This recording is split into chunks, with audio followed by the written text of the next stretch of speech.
Hi everyone, and welcome back to Bedtime with Tomi. This evening we will be reading chapter 14 from Dancing with a Royal. Clara. Knock, knock. The pounding on the door jolted her awake. Clara rolled to her side, sat up, and rubbed her eyes. Knock, knock. A twinge and shooting pain in her foot pulled her back into reality as she tried to stretch her body from its awkward sleeping position. "I'm coming," she exclaimed, fumbling haphazardly to the door. Clara cursed her lack of foresight to keep her dreaded crutches closer to the bed. Yanking it open, she found a uniformed attendant with a small table containing several covered trays. "Room service, ma'am. Where would you like your breakfast?" "Breakfast? I didn't order anything last night, did I? I guess if you could please wheel the table into the living room." "Certainly." He found an empty spot. "His Royal Highness also wished for you to have this card." He passed an ivory envelope with her name elegantly written in cursive. "Is there anything else I can take care of for you this morning?" No thank you, that's all." "Very well." He let himself out. Hopping over to the sofa, she turned the letter over in her hand and broke the seal. "Dear Clara, I hope you're doing well on your first morning in London. I knew that you'd be arriving back to the hotel late last night, so I took the liberty of arranging a breakfast spread for you. I hope that it meets with your approval. Please don't hesitate to make the hotel staff aware if there's anything else you require. Best, David Leeds." That has to be one of the most thoughtful gestures ever. Food is one of the ways to my heart, she said to herself. Curiosity took hold. Uncovering each of the trays, Clara found a spread of eggs, bacon, toast, scones, strawberries, yogurt, granola, mango, pineapple, tea, orange juice, and coffee. I have enough food to feed an army. Her stomach grumbled. Picking up the plate, she tucked into the selection. The coffee tasted as good as it smelled. This was the perfect way to awaken to her first full day in London. How had David known to include some of her favorite foods? It was 10 a.m. when the room service attendant from earlier appeared to remove the table. "What's all this?" She blinked several times. The attendant carried a large teddy bear in a pink frilly tutu, an arrangement of blue, yellow, and purple wildflowers. "Are these from the same person who sent me breakfast?" "Indeed they are, ma'am," the attendant confirmed. Taking the bear from his outstretched arms, she hugged the plush toy to her body. Its soft fur felt like velvet against her skin. She sighed in contentment. "Would you like me to find a vase for your flowers, ma'am?" "Oh, yes, please." She glanced at the pile of bouquets on the table by the doorway. "Actually, I have a small collection of flowers that could probably use some water and vases, too. I'll collect them on my way out and bring them back to you this afternoon." "Thank you." He left the room and the door clicked closed behind them.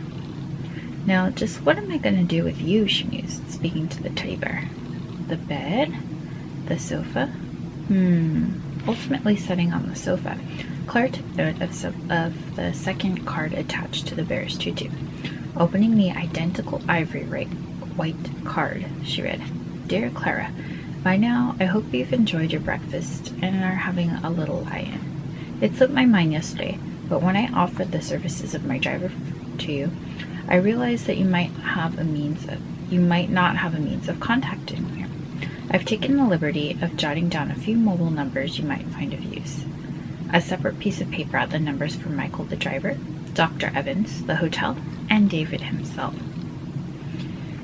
"I'm trying my best to honor my promise to you and respect your wishes for me to keep my distance. However, if you find yourself changing your mind, please ring me anytime. Best, David." She stared at the elegant swirl and curve of his letters. They say that a person's handwriting can give you a clue into what type of person they are. I guess I shouldn't be shocked that David's neat, organized, and seems to think of everything. Maybe I was too quick to judge him. That man has gone to so much effort for me. She located her phone, and just as she was about to call Dr. Evans, she realized she was still in the same set of clothing she'd worn the day before. Change of plans. She dialed the phone in the room and listened as it rang. "Good morning, Miss Little. This is Nancy speaking. How may I assist you?" "I guess I shouldn't be shocked. This line goes directly to the penthouse maid. Hi, Nancy. I just wanted to call and see if my luggage had been sent over by Pacific Skyways. Just a moment. Classical music filled Clara's ear. No, Miss Little, there isn't anything yet. Bummer. Would you like us to follow up with the airline for you? You can do that? Her eyes widened. Yes, as one of our VIP guests. We can do anything you ask. Oh, wow. Thank you so much. She rattled off the claim number the airline had given her and mentioned there was a chance it might have been delivered to her original hotel. Shall I have the concierge pick up some clothing and amenities for you? She was tempted, but then she wondered what might happen if the concierge bought something outside her price range. She supposed she could charge it to the room and settle the tab later on. Clara considered her next move. The only normal clothing she had was the outfit she'd worn on the plane the day before. It would be nice to have some clothing that was clean and not have to hobble around London looking for a shop. Yes, please. Wonderful. If you could please provide me with your sizes and style requests. Everything will be ready for you within the hour. I'm afraid I only know my US sizing, but I usually take a small in tops, a 4 in jeans, and a 7 in shoes. I'm also a fan of blues and purples, but anything will do. I'm a low-maintenance gal. Noted, Miss Little. We do our best to accommodate your personal preferences. Expect a delivery shortly. Is there anything else I can do for you? No, but thanks for asking. She disconnected the call. A girl could get used to a life like this. She reclined on the couch, engaged in a conversation with the teddy bear. Since we have some free time, on impulse, she dialed David's mobile. He answered after 2 rings. Cheers, Clara. How are you this morning? She sat up straight, a bit flustered. David, hi. I'm doing well as can be expected. I didn't think you'd pick up. I was planning on leaving you a message. How did you know it was me? A lucky guess. You can thank my watching the telly show Sherlock for my powers of detective reasoning. His low baritone voice let out a throaty laugh. There are very few people who have this number, and even fewer who have an American mobile number. You're a Sherlock fan? Yeah, does that surprise you? It does. I had you picked out as a... Actually, I never really thought about your taste in TV shows, Clara said, playing with the ends of her hair. Likewise. Just for the record, I don't normally have time for TV, but when I do, it's usually classic American sitcoms from the 1950s, like I Dream of Jeannie or I Love Lucy. My best friend got me hooked. Fascinating. She heard the sound of him pouring liquid into a cup. Now it's my turn to ask, are you a tea drinker or a coffee drinker? She bent her knees and used the sofa's armrest as a pillow, relaxing against it. Coffee all the way. But when I've had too much of it, I'll have green tea. That's a similarity we share. I prefer coffee too. I'm not a morning person by nature. I've been told I'm the world's biggest grump when I'm shuffling to my espresso machine for my first cup of coffee. Do you not care for tea at all? She said in mock horror. I drink tea on occasion. It's programmed into my DNA to enjoy a hot cuppa. They shared another laugh. The reason I wanted to call you was to thank you for breakfast and for the flowers and teddy bear. They were amazing surprises. You deserved it. Yesterday was, he hesitated, a long, messy day for everyone, but especially you. No pun intended. But I just thought you deserved to be treated like royalty for the rest of your UK stay. Well, I deeply appreciated it, Clara grinned. A little red-headed birdie mentioned to me that you attended the gala? I did. It was the first time I've seen live ballet since I was 10 years old. And what did you think? Not that I have much knowledge to go on, but I enjoyed it. She heard David smack his lips together and take a sip of his beverage. If I'm being honest, though, there's one dancer in particular who caught my eye above everyone else. Can you guess who it was? She sat taller and her heart beat faster. Me? Yes, you, he murmured. Her skin tingled. That is to say, I know this is a bit presumptive of me, but just keep in mind that if you'd like to have lunch or dinner anytime this week, my agenda is wide open. All you have to do is ring me. I enjoy chatting with you. I'd like that. You would?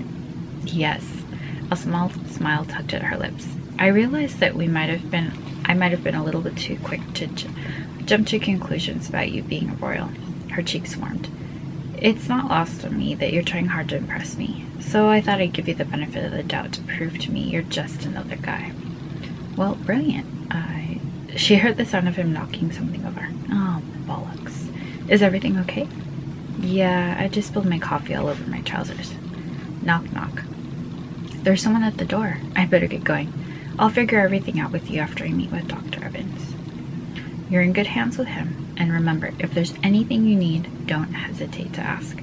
She thanked him and ended the call. Hobbling over to the door, she found it was Nancy, returned with some of the much-needed clothing. Clara stared hard at the purple and white fiberglass cast on her foot as Michael drove her back to the hotel from Dr. Evans's office in Wimbledon Common. Dry swallowing, she dialed the number of her boss, the artistic director of the Los Angeles Ballet Theater. Hi, Artem, she said with false cheer. This is Clara. Thanks for taking my call so quickly. Clara, I've seen some early reviews about your gig. They're glowing. You're making everyone here at LEBT proud. What's on your mind? She breathed deeply. It looks like I'm going to be out for a couple of weeks. I've injured my foot. I see. The artistic director's voice dropped to a flat tone. How long is a couple of weeks? 7 in total. If the fracture heals on schedule, I'll be back by the Nutcracker Run. Medically speaking, Clara knew the injury could have been a lot worse. She had a hairline fracture and a torn ligament in her foot, in the front of her foot. No surgery would be required. It was the best possible outcome. Injuries like this happened all the time. 4 weeks in a cast and 3 weeks in a walking boot would afford her all her nagging injuries to heal her body. Just enough. Except that wasn't how her AD saw it. So what you're telling me is you'll be missing the entire summer and fall season. She fidgeted. Yes. I was counting on you to cover several key roles like Giselle and Coppelia, but now that you're out, you've ruined everything. Artem muttered something under his breath. If I hadn't already announced your promotion to the public, I'd take it back right now. He slammed his fist on his desk. Her jaw clenched. It wasn't like she'd purposely tried to injure her foot. It was accidentally stepped on. It was all bad luck and ill timing. Since you're not going to be able to work, I guess that means I'll have to push back the start of your contract to January. If you can't dance by then, I don't have any use for you. He abruptly disconnected the call. Clara stared at her phone, hardly believing what she had heard. I have given everything I have to LABT. I've spent more time in the quarter ballet and covered for more sick and injured dancers than just about anyone on the roster. Doesn't that count for anything? She rubbed her temples. Like any other injury, all she could do was wait for her body to heal on its own. I'll deal with LABT and Artem when I get back to LA. For now, I'm on vacation. Since I'm out indefinitely, I might as well extend for a couple of days. I deserve it. I've taken maybe 10 days off total the last 3 years. So that was the end of chapter 14. Now that we know Clara and David are about to connect, what do you think is in store for their first date? If you'd like to read ahead, don't forget you can pick up Dancing with the Whirl over on Amazon as an ebook or as a paperback or hardback wherever books are sold. I will see you guys next time. Have a good rest of your night.